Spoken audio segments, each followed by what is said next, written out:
Authority determines attitude. Attitude The determines word attitude. has taken on life. It is not what it is written. It is now it is said. Thou shalt worship the Lord your God alone. Take away from it. Their defense will be broken down. Their swiftness, horses run fast. They will be slowed down. They will be put in bondage in the name of Jesus. They are coming out. Say it as if you mean it. They are coming out. That negative report is coming down.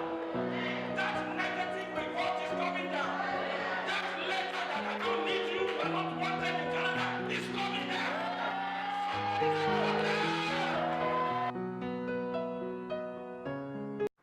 Praise God. The message you're about to hear is from Faith Life Ministry, Mississauga, Canada.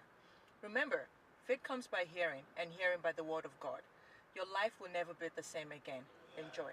Today, I just want to round up on this study that we started a number of weeks ago. Embracing, or I call it the ministry of angels. But the conclusion I have titled, Embracing Angelic Ministry. Embracing it.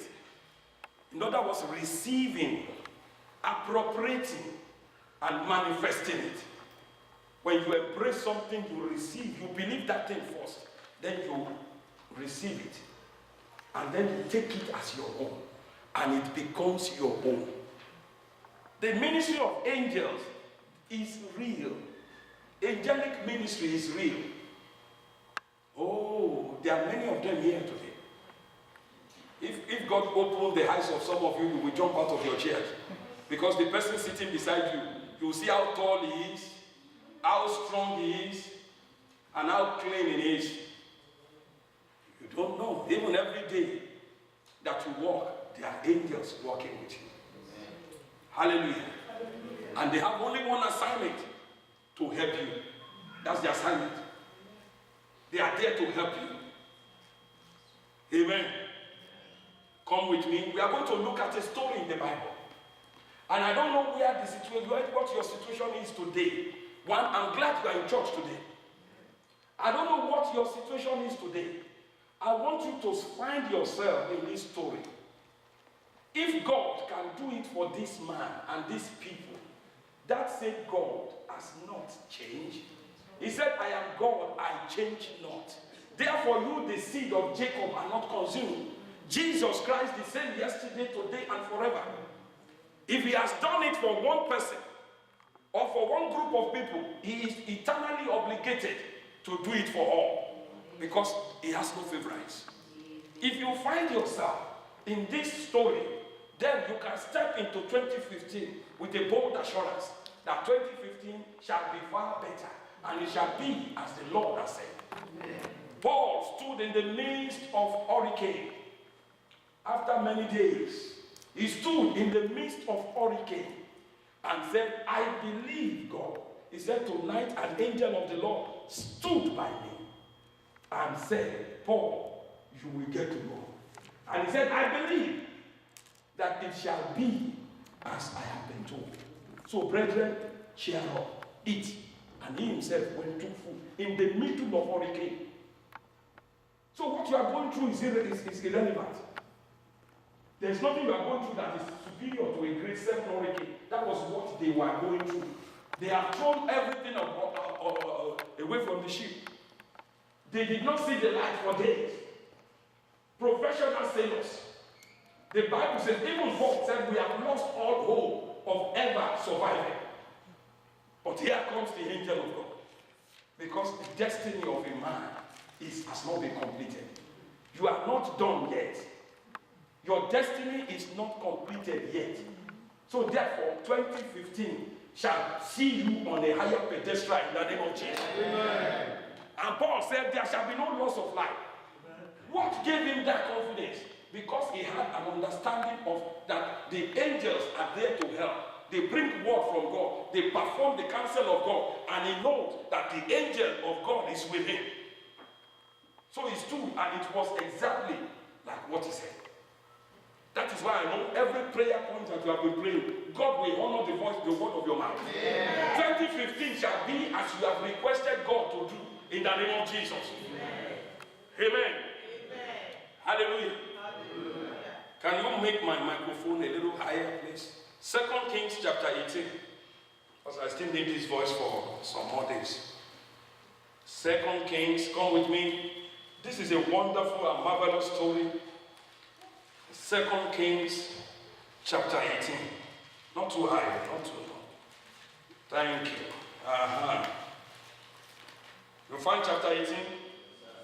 We are reading a lot of Bible passages today. But it's going to be good. Let's start from verse 17. Then king of Assyria, the king of Assyria, called Sennacherib. That was the name of this particular demonic control king. Sennacherib. That's a wonderful name. I've never heard that somebody named their kid Sennacherib. But have you ever found on the news or in the newspaper, Sennacherib, John Sennacherib, or Andrew Sennacherib, or Yemi Sennacherib? that will never be. Then the king of Assyria, called Sennacherib, sent to send the Tartans. That's some title. They put 3 titles there. I don't know what they mean. So one, there are a group of people called the Tartans, the Rapsaris, and the Rapshaki. I believe they are just the mouthpiece of the king or his chief advisors. Okay? From Lachish with a great army. The Bible didn't say with an army. It said with a great army against who? Jerusalem. To king, who was the king? Ezekiah. And they went up and came to Jerusalem. And when they had come up, they went and stood by the aqueduct from the upper pool, which was on the highway to the fuller field. Next verse. And when they had called the king, they stood and they called the king. Eliakim, the son of Ilka, who was over the household of the king. Shebna, the scribe, that's the secretary. No, don't run ahead of me. I'm in verse 18. Please stay with me. Shebna, the scribe, and Joah, the son of Asa, the recorder, the register. Those are the servants of the king Ezekiah. They came out to meet those 3 messengers sent from Sennacherib. Then Rabshakeh said to them, say now to Ezekiah. He didn't even say to King Ezekiah. This is problem proper. This is real problem. Great army, not just an army. And as at this time, Ezekiah has no army. God says the great king. Is your problem saying I am a great problem? Oh, there are some problems that are telling you every day, I am great. You see, as I stand against you, there's no way out for you.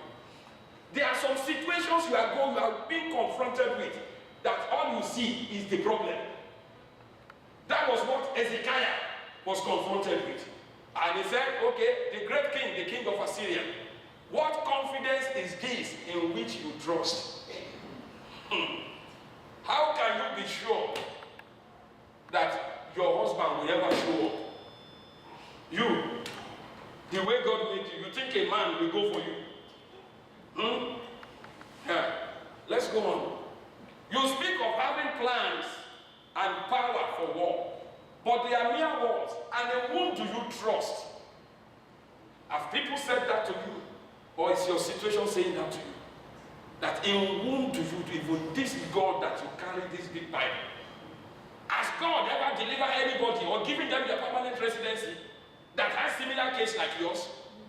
Go and check the record.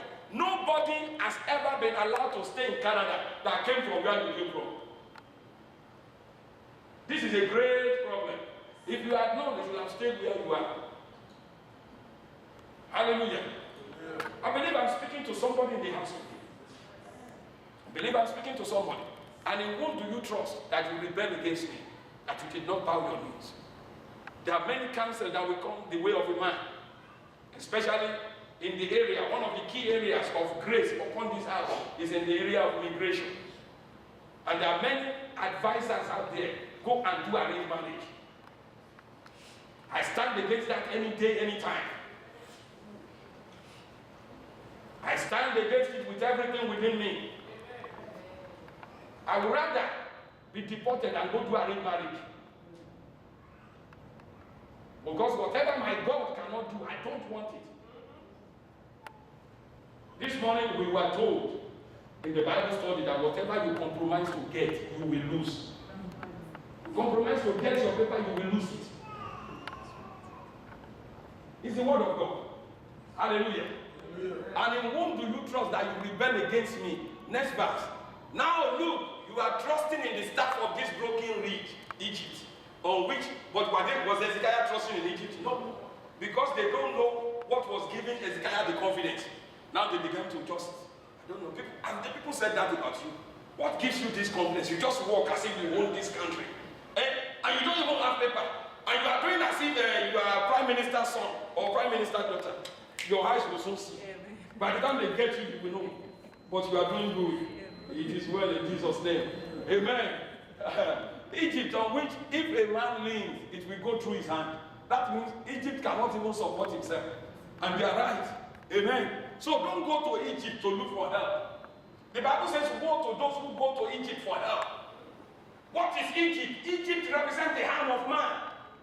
Depending on a human being, depending on lawyers, depending on doctors, they are good, but they are Egypt. If God wants to use them, he can use them. But to put all your confidence in a man, that lawyer, his case is always good. She has never lost it. Maybe your own will be the very first one. Because you made the statement, she has never lost the case. It's only God that has never lost the case. It's only Dr. Jesus that has never failed to heal anybody. Hallelujah. As good as Elisha was as a prophet, when that woman was running to him, Elisha said, I know there's something wrong, but God has kept it from me. So there are things that are not revealed to a man. Elijah said, there's something wrong with this woman because she's coming in the afternoon. But God has not revealed to me. And that was the same Elisha that had the double portion of Elijah. So never trust in a man. It's Egypt. It's Egypt. Because that man may not be there tomorrow. The wind may blow that person away. And where will be your trust? Hallelujah. Aha, we are going somewhere. It will go into his hand and pierce it. So is Pharaoh, king of Egypt.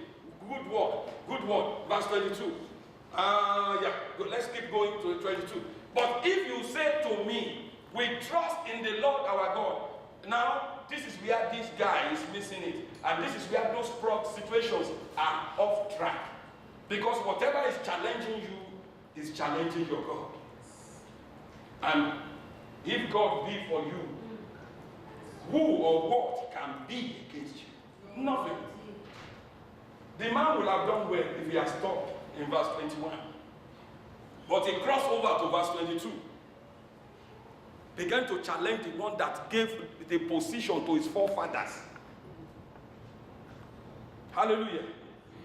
You know something about immigration? The man that's going to judge you, or the woman that they have given a title to, were they the one that choose where they will be born? So next time you go for immigration interview, look at that person and say to yourself, you see, it's by the grace of God that you were born in this country. You will have been born in Congo. You begin to say, the moment they are running their mouth, just say to yourself, you don't know what. It's a privilege that you are born in Canada and that I was born in Ghana. It's a privilege. You are not superior to me in any way. I am not a beggar because I want to stay in this country. Stop looking at yourself as a beggar, as a second-class citizen. Nobody chooses where they are born. God. He said, have I now come up without the word? He said, now, this is amazing. This is amazing, studying this. This is their enemy. Telling them that God sent him to come and destroy them. He said, have I now not come without the Lord against this place to destroy it? He said, the Lord said to me, go up against this town. Where did God send that to him? And you will see what the true God, because there are false prophets. Yes, sir. I believe somebody actually told that king God wants you to destroy Jerusalem. But was it from God? No. Because we will see what the true God said. God himself said, I will hook him by the nose. And he said, he will not shoot one arrow. He came with a great army. They will not shoot one arrow. Hallelujah. Hallelujah. He actually believed that he is helping God.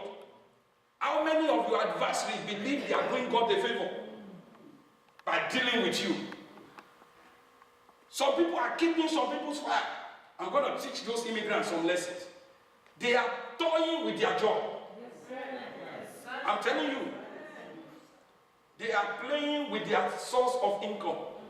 Because very soon they will be jobless. In 2015, if they don't obey, they will be jobless. Hallelujah. Next verse. Then Eliakim, the son of Hilkiah, Shammah, Joab, and Rabshakeh said, please speak for yourself. Now he was speaking in Hebrew language so that the people can even hear. And then now they were even begging him, okay, speak Arabic so that only we can hear. At least we will not embarrass the people, the king. Because if the people hear you talking to our king like this, this is the person we are following and you are talking to him like this. So speak Arabic so that only we can hear. Then at least the integrity of the king will still be protected. They were trying to help him not to destroy himself. But Ahab said, oh, for we understand it, and do not speak to us in Hebrew, in the hearing of the people who are on the wall. Next verse. But that useless guy said to them, as my master sent me to your master and to you to speak these words, and not to the men who sit on the wall, who will eat and drink their own waste, said they will eat and drink, they will eat their feces, drink their urine, because they have besieged the city. They have cut off the supply of food. So, Jerusalem, they were in a very difficult situation. Because they have shut the gate, nobody can go out. There was a great army outside the camp. And without being able to go out, they can't do commerce.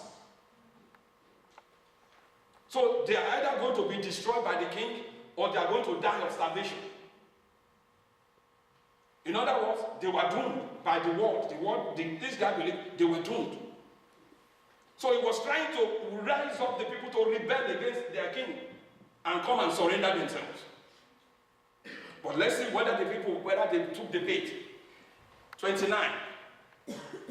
Thus says the king, thus says the king Sennacherib, do not let Hezekiah, see, they are not even referring to Hezekiah as king. Do not let Hezekiah deceive you, for he shall not be able to deliver you from the hand of Sennacherib. Verse 30. Let's read quick. Nor let Hezekiah make you trust in the Lord, saying the Lord will surely deliver us. This city shall not be given to the hand of king of Assyria. And that was what Hezekiah was telling the people. As a pastor, is that not what I'm telling you? That whatever you are going through, God will deliver you. And every day the problem is telling you, don't listen to the pastor. Pastors, that's how their mouth is sweet. That's how they keep telling you to trust, and time will just pass you by. You better go arrange that marriage. It's only 10,000.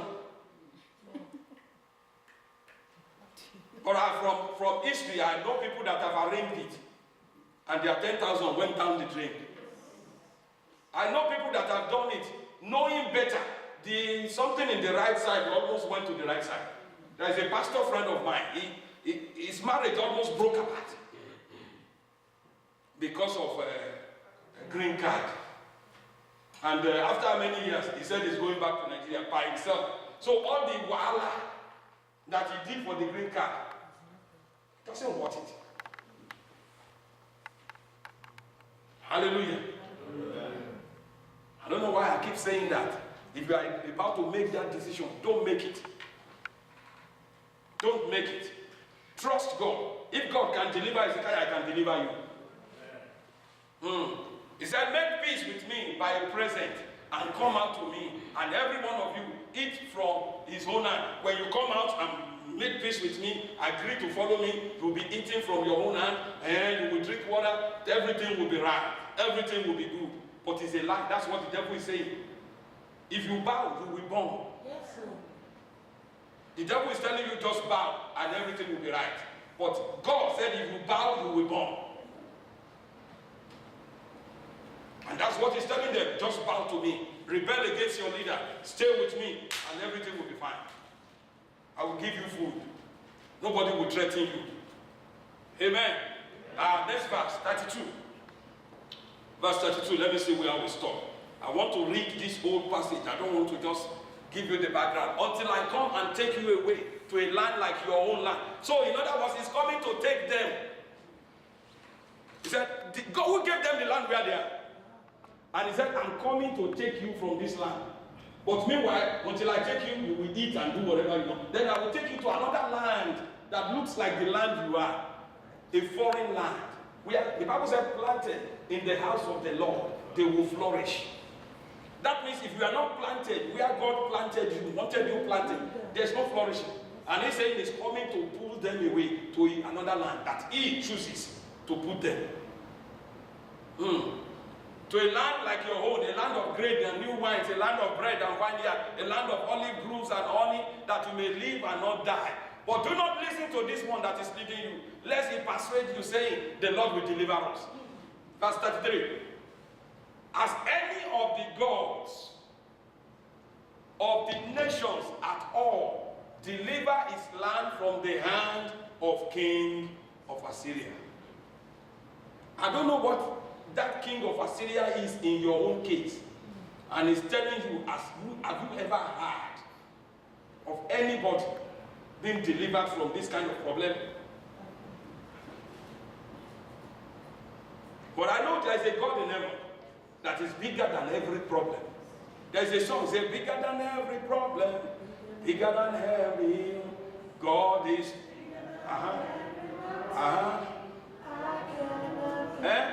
I want to hear that. I cannot. Every mountain I cannot what? It's bigger than even the ones you can't see and the ones you can see. Your God is bigger than all of them. When problems see your God, according to Psalm 114, they skip like ram. Jordan parted, Red Sea parted. That is our God. But the other called so-called gods that we are confronted with, they are just the works of men. Somebody's figment of imagination. Amen. Verse 34. I want you to see what he said, so that you can have an understanding of what God did. Where are the gods of Arpad and all those things? Where are the gods of this one and that one? Have they delivered Samaria from my hand? Next verse. Who among all the gods of the land have delivered their countries from my hand? How can a man say that? A man, a human being.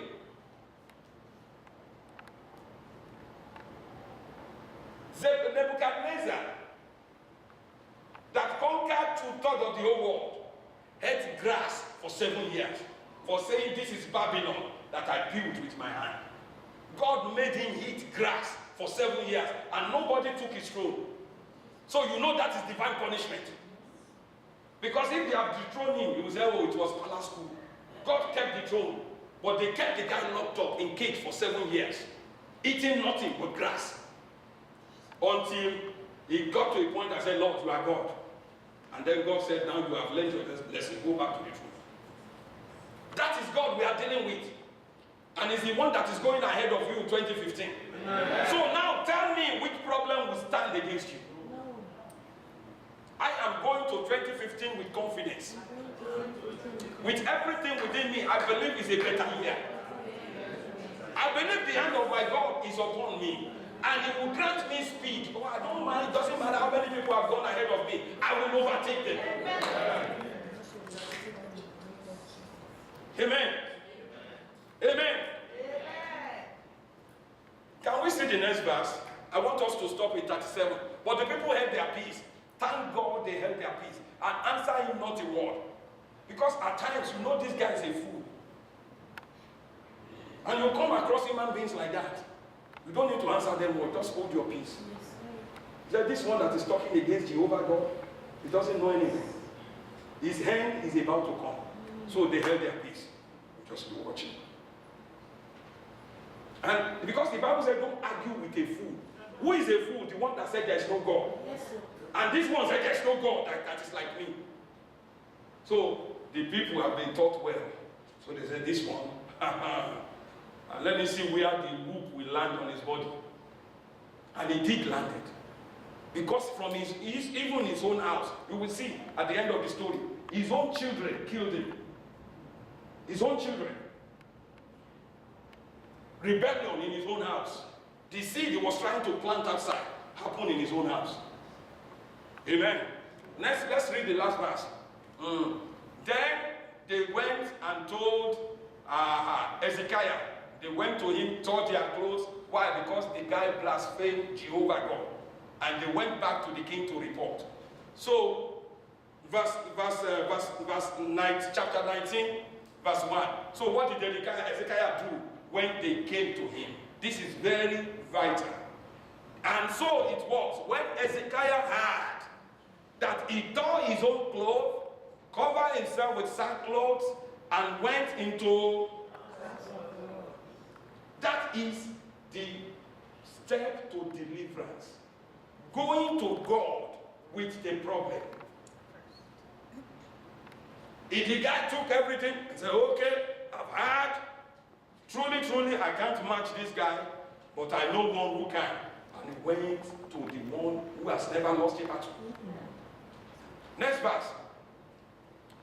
Then he sent them to what? To Isaiah the prophet. He sought for a man of God to stand with him in prayer, lifting up voice to God. The son of Amos, verse 3. And they said to him, this is Hezekiah, this is what Hezekiah is confronted with. Oh, this is a day of trouble and rebuke and blasphemy. For the children have come to birth, but there is no strength to bring forth. That is a terrible place. If you are a woman who have ever been to the point of delivery, and then they said you are not dilated. It's a good time. You see them, they begin to dance. They sit down, they stand up. They sit down, they stand up. They lie down, they get up. Some will hold their husband. It's your fault, oh. Hey. They are walking out. That's when women do exercise without anybody, forcing them. Because why? The baby must come down. Because it's an uncomfortable situation to be. And that was where Hezekiah was. A very uncomfortable situation. The children have come to birth. There's baby in them, but there's no power to deliver. So God, if you don't show up, this is shame. This is reproach. What am I going to do? You made me king. I have obeyed you. I go to church every Sunday. I pay tithes. I do everything you want me to do. And this man tells me, no. Instead of welcome to Canada, they said, no. What am I going to do? I can't go back to Syria, no. I can't go back to Senegal. I can't go back to Nigeria. Where do I start again? Can you see where Hezekiah was? Where is he going to start from? He can't fight this guy physically. The guy has cut off his supply. He's now trying to get his people from under him. So he said to the man of God, Augusta, it's time to approach God. Next verse. It may be that the Lord your God will hear. In case God didn't hear everything he was saying. He was now reporting the guy to God. And that's why I know you need to report that situation to God. He said all the words that they spoke. He has sent to reproach the living God. I want you to begin to see the wisdom of Hezekiah. He was one of the greatest kings Israel had. He is now transferring that, Lord, this is no more about me. It's now about you. I am your servant. You brought me to Canada. It's now about you. He said, this guy is reproaching you, Lord. In case you didn't hear, he's challenging you.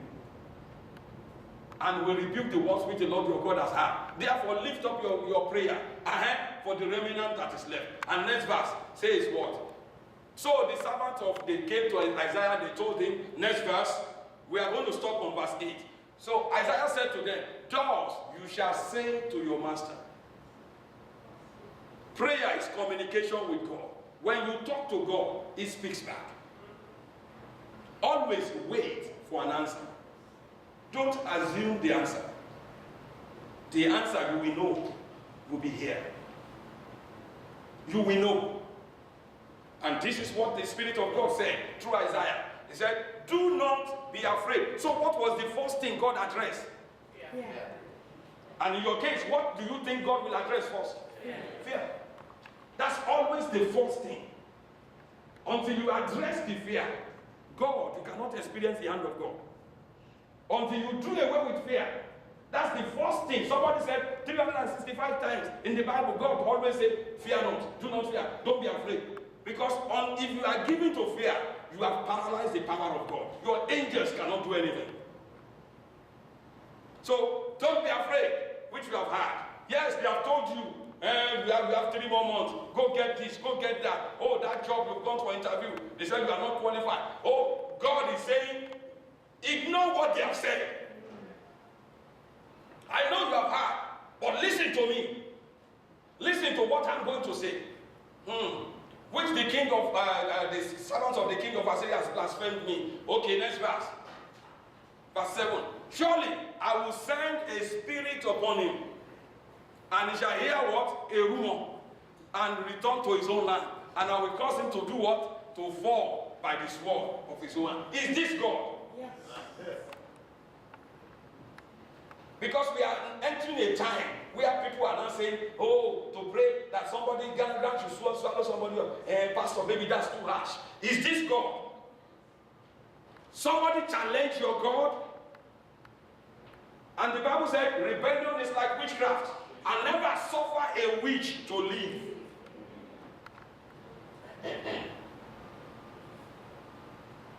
Hallelujah. There comes a time when Jehovah becomes a man of war. That's when he puts mercy aside and goes for judgment, like he's going for this guy. See what God said. Then they return and find, now this guy returned again. He came back again. He said something the first time. Ezekiel went to the house of God. But did you notice God didn't do anything? So the guy returned again. To speak loud voice again. From verse 8, from verse 9 to 21. Let's read, even if I can't explain, we will explain next week. But let's read. I don't want to just jump. Then he returned. Next verse 9. And the king had, concerning this, that king Sennacherib had that. He said, look, he has come out to make war with you. So he again sent messengers to Ezekiel, saying in verse 10, thus you shall say to Ezekiel, king of Judah, do not let your God, in whom you trust, deceive you. Do not let you call yourself a Christian. You will hear when? Christian. No. Okay, you know what pastor does when he gets home? And he will come to church and carry Bible. When he gets home, you know what he's doing? Do not let your God in whom you trust deceive you. Jerusalem is saying, Jerusalem shall not be given to the hand of king of Assyria. Verse 11. Look, you have heard what the king of Assyria has done to all the lands by utterly destroying them, and so shall you be delivered. Have the gods of the nation delivered those whom my fathers have destroyed? And they began to name some demon-infested countries. Next verse. There's nothing that concerns us with Gozan and all those countries. We are in Jerusalem. Amen. Where is the king of this and that and that? Next verse. And Ezekiel, now he wrote a letter. Now, in case Ezekiel didn't hear the first one, he wrote a letter. So Ezekiel took the letter. I don't know, even if a doctor has given you a prognosis, many of you have told you, just bring the letter to me. Give me a copy. Why do I do that? Based on scripture. Ezekiel took the letter and see what he did with the letter. Oh, because at times some of you don't know why I said just give me something with your name on it. A letter then where they told you are rejected. And then you begin to see some insight. He said he took the letter from the hand of the messenger and read it. And then Ezekiel went up to the house of the Lord and spread it before the Lord. Lord, this is a letter addressed to you. Next verse. Then Hezekiah prayed before the Lord and said, "O Lord God of Israel, the one who dwells between the cherubims, you are God. You are not the handiwork of a man. You are God, you alone, of all the kingdoms of the earth. There's only one God, and it's Jehovah God that we serve. And every time there's a contest with the so-called gods, I know that they will not show up. Just like we were told on Friday, they didn't show up. All those Baal refused to went on transfer. They called, they bite them, they cut themselves with knife. The guy didn't show up. Even the cow they prepared for him, he forgot he was hungry. But Jehovah God, the guy just called him one time. God came and took everything. Your God will answer for you. Amen. In whatever situation you are today, will be the least you ever be in your life. Amen. He said, you are God. You have made heaven and earth. Verse 16. Verse 16, quickly. He said, incline your ears to O Lord, and hear. What are we doing these 14 days? Open your eyes, O Lord, and see, and hear the words of this guy, which he has sent to reproach the living God. Next verse, 17. Truly, Lord, the king of Assyria have laid waste the nation. Truly, people have been denied. Truly, this sickness has killed people. Truly, this financial situation have made a mockery of people. Truly, it's a fact. It's a fact. Hezekiah acknowledged the fact. But he said what? Verse 18. He said what? He said, and they have cast their gods into the fire, but they were not gods. All those ones, they are not serving the real God, but the works of men's hand, and therefore they destroyed them. Verse 19. Now therefore, O Lord, my God, I pray, save us. Save us from the hand, from his hand, that all the kingdoms of the earth may know that you are the Lord God. You alone. When you pray, what will happen? God will do what? Answer. And when God is going to answer, he will send what? Angels. Always remember that. That is the procedure. When you pray, God answers. He moves angels. And that is the link that we are looking at today. That is how he delivered this guy. Then Isaiah, the son of Amos, sent to Isaiah saying, thus says the Lord God of Israel, because you have what? What if Hezekiah didn't pray and was crying and was calling all other kings? Please, can you help me? Yeah, how many soldiers do you have? Okay, let's put them. You have 10,000. You have 5. Let's join them. Help me fight. Help me. You know we are friends. How many times have you called people? There is a problem. You didn't call God back on the phone, calling people. And the Bible says, woe is he that depends on man for strength. Every time there's a problem, the first person you talk to is God. Go on your knees, talk to him, spread whatever it is, report the case to him, and wait for further instruction. And until you get the instruction, you do nothing. Because that's where some people miss it. They prayed and they reported the case to God. Then they move. I think I should do this next. Don't think. Shut down your mind. Shut down. That is the time to tell your mind, hey, be quiet. I'm not going to follow my reasoning. I'm not going to follow my reasoning. I'm not going to follow my feelings. I'm going to follow my spirit. What is in me? God, what are you saying? I stand upon my word. I will see what God will say and what I will answer. God always speaks when you pray, but many don't wait. And when you pray, God will send the solution through an angel. The angel may come in human form, or you may not even see, and they will just tell you the issue has been taken care of. But God always answers prayer. All the prayers you are praying these 14 days, they are not just exercise in futility. God is not storing them in the throne room. In fact, there is no storage place in heaven where God is saying, all the prayer for 2014, just put them here. This one is 2014, this one is 2013, that one is 2002. Go. He's a prayer answering God. Every time you pray, he answers. The issue is dealt with. God doesn't have room to stop prayers. There is instant response to your, like they send email to you, you respond, God responds. But many people don't go back to check their emails. They just send email, they don't wait for reply. Hallelujah. No, somebody say no more. No more. Aha. But next verse, let's just finish reading and then we'll pick up next week. This is the word which the Lord has spoken concerning him. The virgin daughter, now God was now speaking in parable. He said, the virgin daughter of Zion has despised you.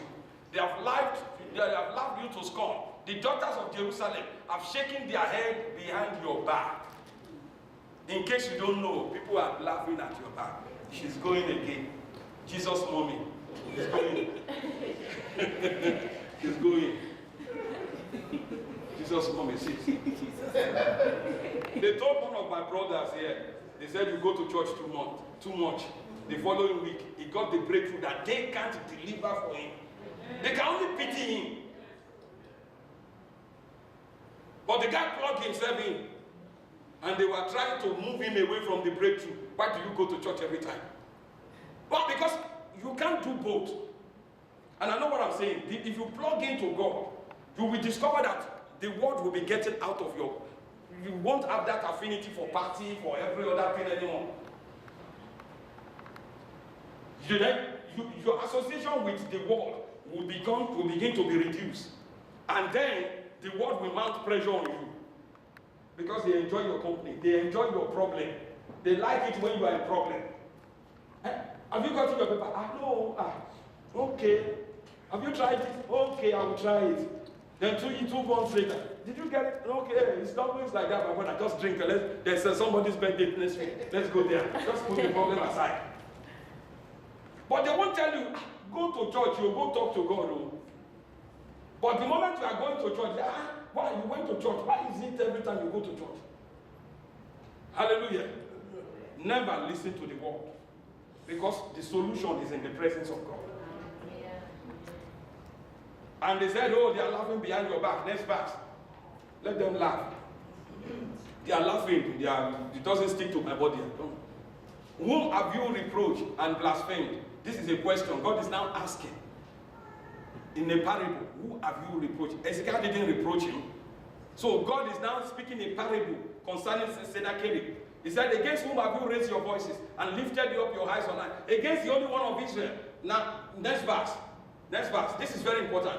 By your messenger, you have reproached the Lord and said, by the multitude of my chariots, I have come up to this, and by my education, I am a self-made man.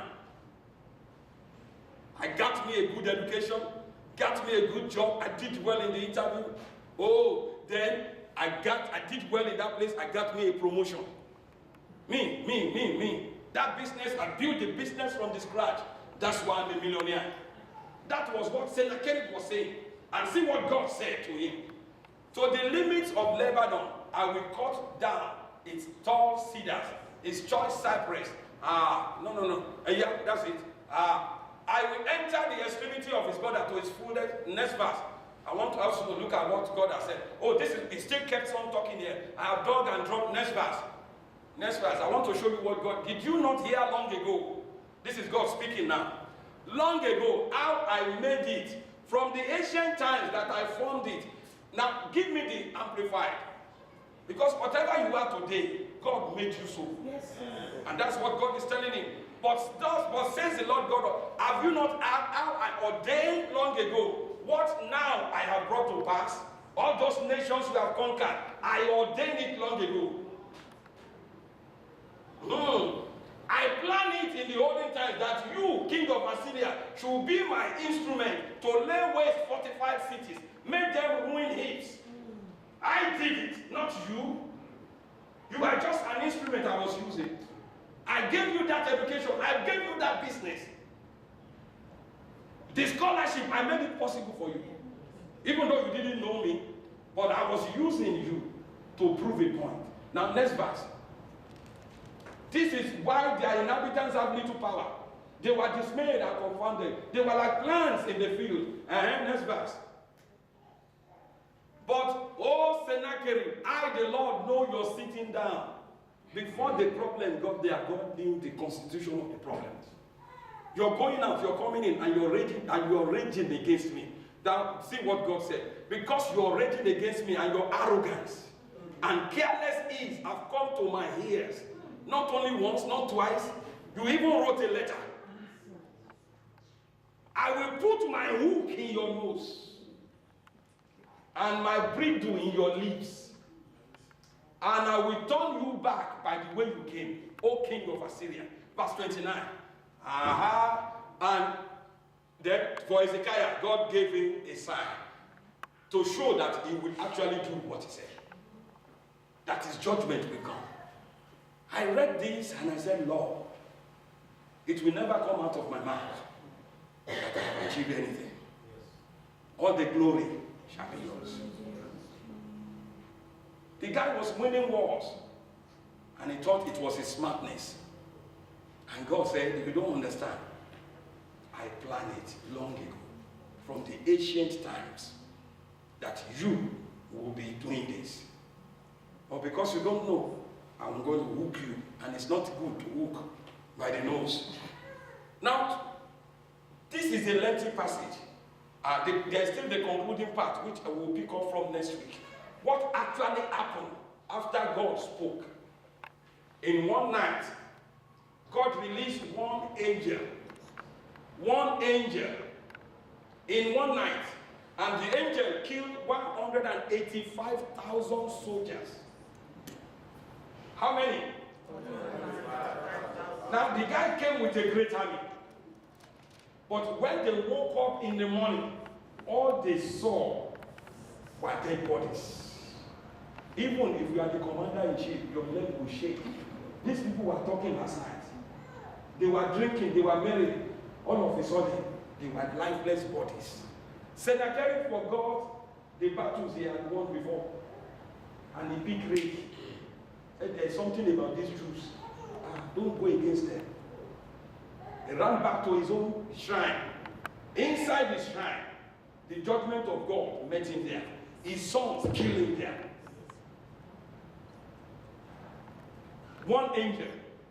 How many angels do you need to get over that problem? How many? Is there anybody here with 185,000 problems? But your problems are like 110,000.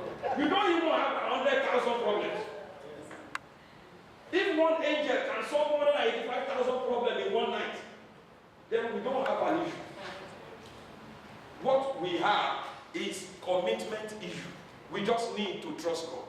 In 2015, God gave me this scripture to prepare our mind for 2015. Because some people that say, Pastor, this year, the prayer, this issue was there. The Bible did not tell us how long Jerusalem was besieged. But at the end of the day, God gave them the victory. It doesn't matter how long that problem has been there. I stand as a servant of God with the message of God to you that problem will not last 2015. Amen.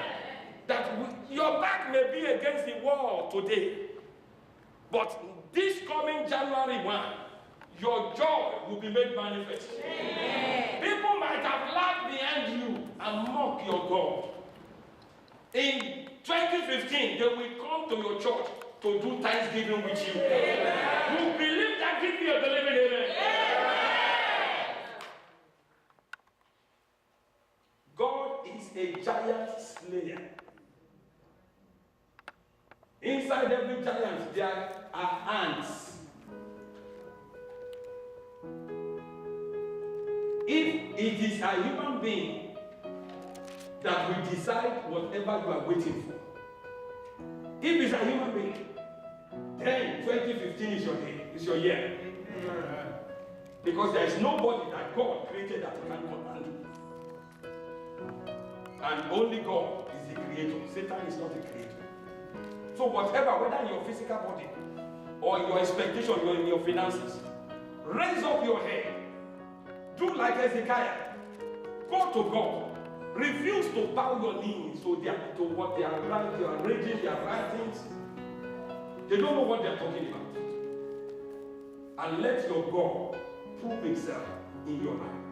And he will do. Rise on your